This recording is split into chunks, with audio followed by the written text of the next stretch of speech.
Hey y'all, it's Tiffany here. I'm going to share today 3 pieces of bad advice that you've probably heard about starting a nonprofit on the internet. Let's get into it. This is Tiffany with Boss on a Budget. I help new and small nonprofits get up and running. So if you need help with your nonprofit, or if you need help getting startup funding for your nonprofit, you should be subscribed to this channel because I drop videos every week.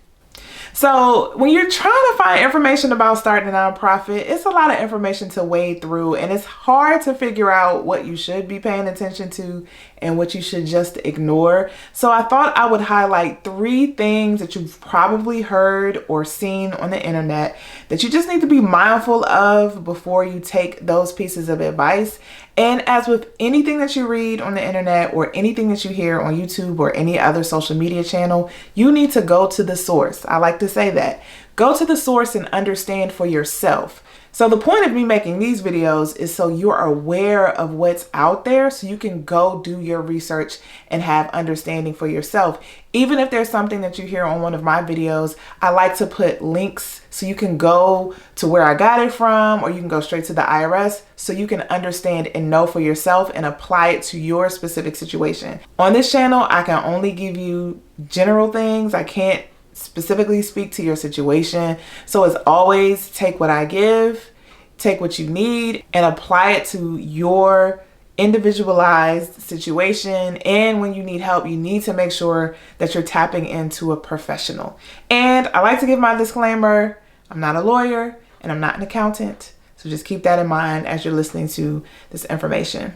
I also want you to make sure you watch this whole video because the last one, number 3, is probably going to get most of y'all upset. So don't kill the messenger. I just want you to watch it and just take heed and just be careful when you see advice around this topic. Now, this is the first piece of advice that I hear all of the time.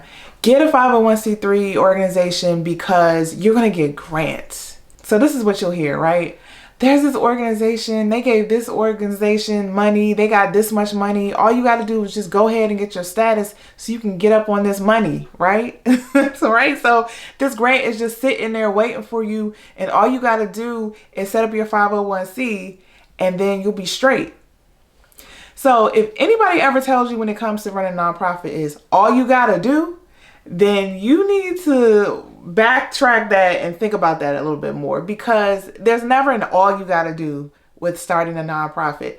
There's always some kind of process you need to understand. You need to understand the paperwork, and you need to know why you're filling out information the way you are. So if you are only starting a nonprofit so you can get access to grant money, I believe that that's misguided. I believe that that's not the purpose for starting a nonprofit, or not the only purpose for starting a nonprofit. You're already starting off on the wrong foot when you're only relying on one income source, an income source that may very well be gone in a year, or when some kind of administration changes or something happens in the environment that dries up that funding stream. So then what do? So what you've done is base your whole organization's business model around one opportunity, right? Even if you get the opportunity, even if you do get access to the funding, but your whole structure and your whole identity is based on that grant or doing whatever it takes to get that grant or access that funding source. And because of that, you haven't really been thoughtful and comprehensive about why you need an organization in the first place. Because what may happen to you is, if that funding stream does dry up, or for some reason you can't access it and you need to figure out how to get money from somewhere else, you're going to have an identity crisis. You're going to have a hard time figuring out why you exist, how to explain it to people, right? Like how to identify your why, how to identify your impact in a way that resonates with people, because that's not where you started. You started just, let me set up the paperwork, let me set up the policies, and just put people in place so I can access this money. Now, I just want to say, like, a nonprofit is still a business. So if there's an opportunity that makes sense for your nonprofit, I'm not saying don't go after it. I'm not saying that at all. I'm saying if that's the only reason that you're starting a nonprofit, the only reason you have to go through the motions of setting up a board, of doing all your paperwork at the state level and at the federal level, and doing all the paperwork that's required for running a nonprofit, if it's just for one funding source, you might want to think again about going that route. Now, if you find yourself in this position, because this is a no judgment zone, and I know a lot of times when you're starting a nonprofit, you're fumbling through the process. So you may have started that way, but then you realize I can't make it if I'm only thinking about that funding stream. So if you're finding yourself in a situation where you now need to expand and look at other ways to make money, I want you to watch this video that I'm linking above. It talks about how to find startup funding. And also below, I am linking a free worksheet using a strategy called peer-to-peer fundraising. That's a great strategy if you're new to raise money for your nonprofit. So go ahead and check out the description box below and you can download that free worksheet.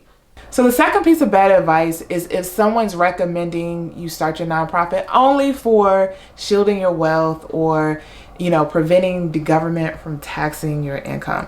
Now, I'm gonna tread lightly here because I am not an accountant and I'm not a lawyer and I cannot speak to your individual decisions and your specific situations, but I'm just gonna say this: if the only reason why you're creating a nonprofit is to hide money, then in my humble opinion, you don't need to do that. You don't need to go there, because the whole reason why I created this channel is because I believe that creating nonprofits is one way, it's not the only way, but it's one way to help address the issues that we're seeing in our community. The rise in crime, homelessness, lack of education and opportunity, economic opportunities. Those issues keep coming up again and again when I talk to people who are interested in starting their nonprofits. And they are talking about it because they see that it's an issue that's going unaddressed in their areas. And so for me, the whole reason why I created Boss on a Budget was to give people who see that on a day-to-day basis and know they have some solutions and know they have the will and the passion to address it, to give them the tools they need to address it on their community level. Because there are organizations in place that are supposed to be addressing some of these issues, but let's be real, that's not always their intention. Or they may not have the will and the motivation or the capacity or honestly the skill to address and confront an issue that people who live it every day may have, right? So the whole point of this platform is for you to use a nonprofit organization as one of your vehicles to address the problems and the issues that are going unaddressed and unfulfilled in our local communities.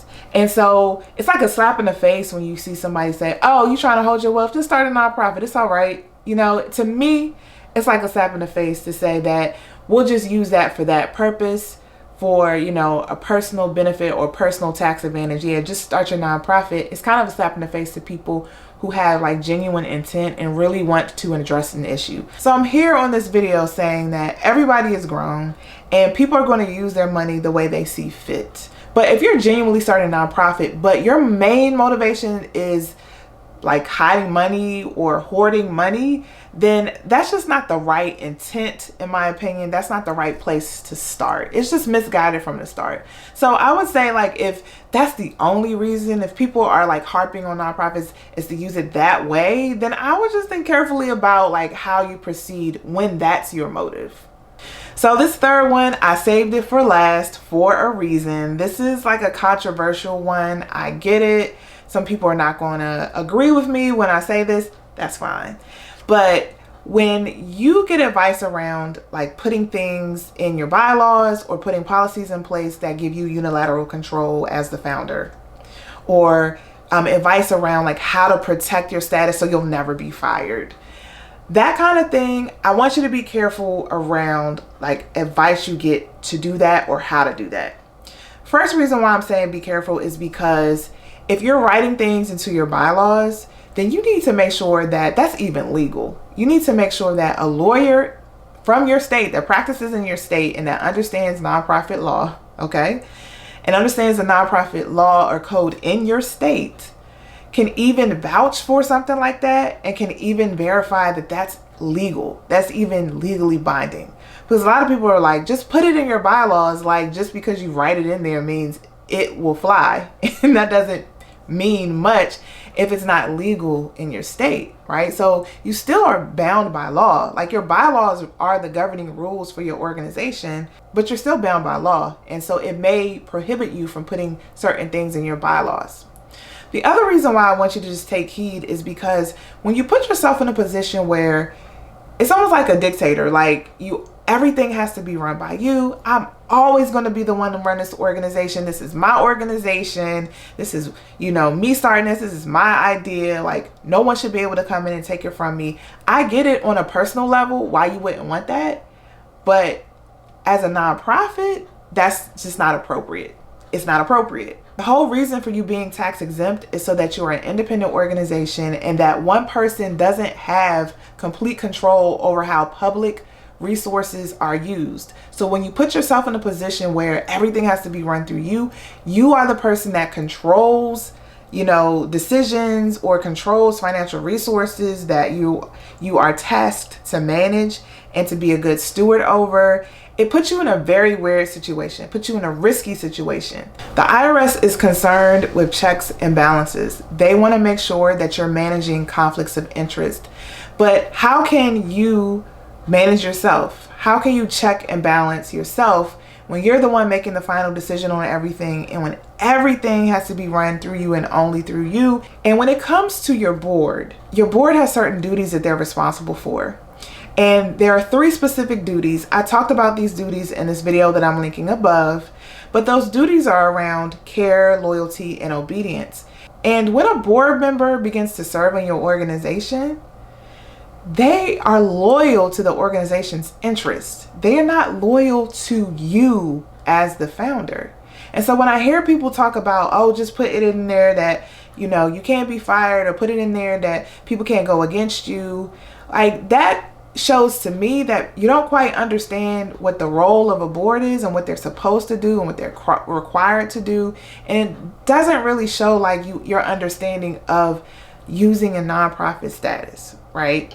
And I'm specifically talking about public charities. This can get really complicated and layered. So I'm trying to keep it as simple and general as possible, but I do want to be clear that I'm talking about public charities.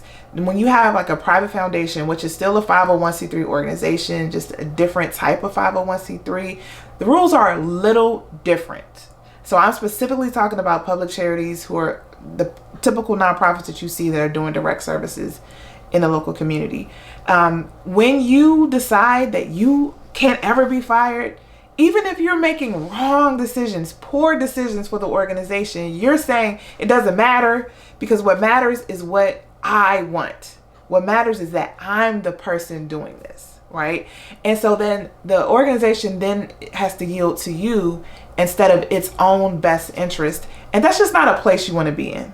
That's not a place you want to be in where people are forced to make a decision whether they have to side with you for what's best for you and you personally and for the organization. Now, I just want to be clear, y'all. I get it. I get that you wanted to do something good, and I get that it's your idea. You're the only one that works as hard as you do in your organization, and it's hard to do that and not get recognition for that, right? So when you get to a point where your organization is running smoothly and you're getting paid, and the thought of like your board being able to oust you and all that kind of stuff, it hurts. I get it. But what I'm saying is you got to know the stakes before you even get into this. And that's just one of the things that may happen. And that's one of the things that you just have to be aware of. At some point, you're going to have to be able to move on from your organization. At some point, whether that's 5 years or 50 years, the organization has to survive without you because it doesn't revolve around you. It revolves around your mission. So it's not about what satisfies you. It's about what satisfies your mission. So I want you to keep that in mind. This is a really hard concept for people to grasp. And I just want to say, I get it.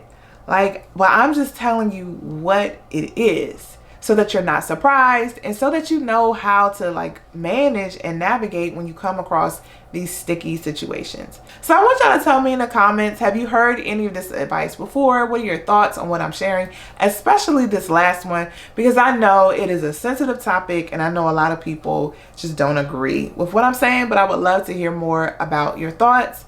If you do need help with your nonprofit, make sure you check me out at www.bossinabudget.com. And as always, if you need help with your nonprofit, check out the resources that I have in the comment box below, because there are free and paid options for you to get more information about running a nonprofit.